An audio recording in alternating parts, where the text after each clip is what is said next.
Massive news. President Bashir Assad has lifted the 43-year-old emergency law in Syria, with over 200 people killed in recent demonstrations, or murdered, as we should say, by police and security forces in Syria. Is the totalitarian grip of the Ba'athist regime in Syria weakening? And if the emergency laws are being replaced by more normalised laws, then what is the future of Syria and what is its history as well?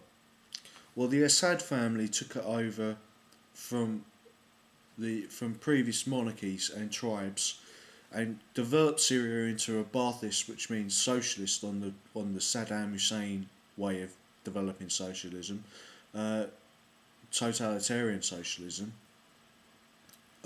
based on Stalinism, and created an Arab superpower out of Syria.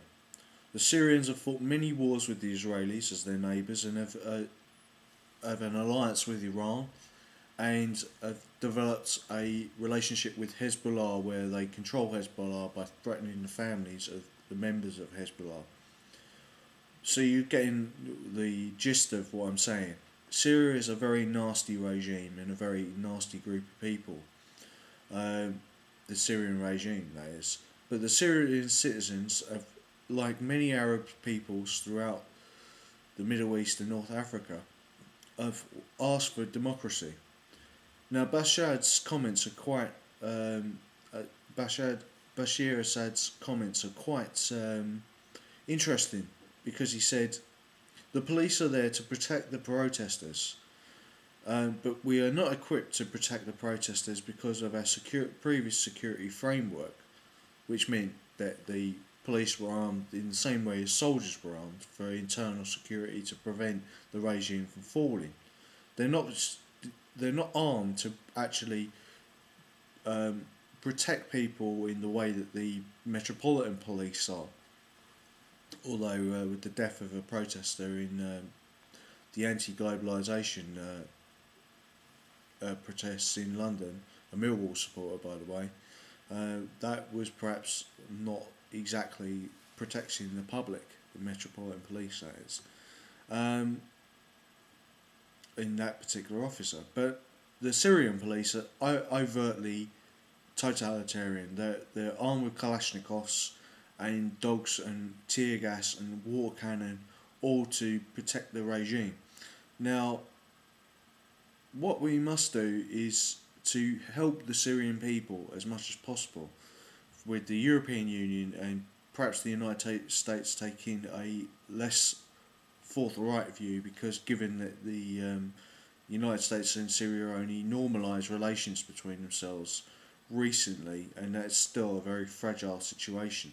I mean, in normalising situations, having a diplomatic contact at all. Syria and Iraq and Israel are still officially at war over the Golan Heights, and the Israelis may be looking towards democracy in Syria with a collective sigh of relief. But if democracy does come, will it actually be pro-Israeli at all? Or will it still be pro-Muslim Islamist? I am not pessimistic. I believe that there could be a plural, multi-party democracy in Syria. And the people who say, the neocons who say that it's not possible, I believe that Tunisia and Egypt have proved them wrong. Although I believe that Niall Ferguson has been right on several different issues, that his pessimism on the ability of the Arabs to develop a property-owning democracy is a little bit over the top for me. But check out his videos concerning Niall Ferguson on Flora TV and YouTube, because they are interesting. What can we say about the development of Syrian democracy if it happens? President Bashir said that the emergency law is being lifted so that therefore there's no need for any more protests. Shows that he just doesn't get it.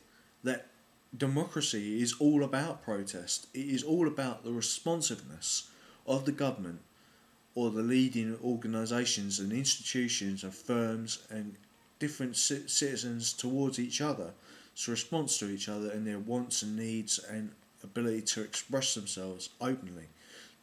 Just like the Soviet Union, I believe that the Syrian regime will collapse because it cannot adapt. And like all the other regimes in Arabia, from the secularist Baathist regime of Syria to the feudalist crime families of Saudi Arabia, the Saudi and Bin Laden crime families, their failure to adapt will be their downfall. I would like constitutional monarchies and a Westminster system on the way that we have in Britain for all of the Arab countries, and that was the original plan for the British withdrawal from the Middle East, which developed into a bloodbath between the Palestinians and Israelis because the Israelis broke the ceasefire and committed genocide against the Palestinians. This is a historical fact, and is one of the key thorns in any burgeoning democracy between coalescence between the Israeli democracy and Arab democracy, that the problems still have not been solved. Democracies tend not to fight each other, except in the case of ancient Greece, of course, where democracies did fight one another.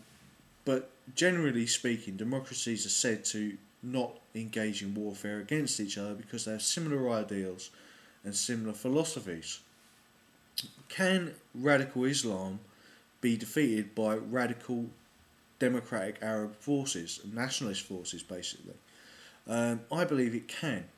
I believe that there will be a multi-party democracy in Syria within 20 years, maybe even just 5 years. I doubt the Syrians, even with the backing of Iran, will be able to hold on. The Syrian Baathists will be able to hold on. And the Assad family, I believe that they will probably go into exile somewhere, probably Saudi Arabia,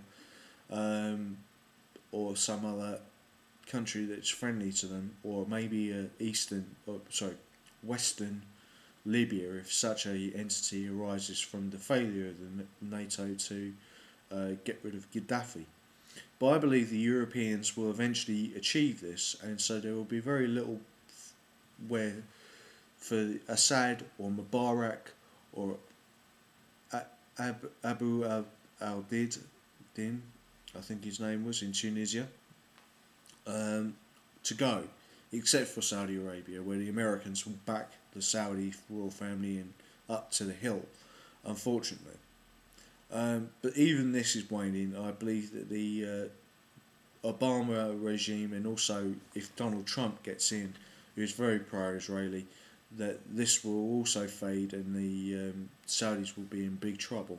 They will have to look again to China to protect them, which China will not be able to do because the combined forces of America and Europe will be too strong.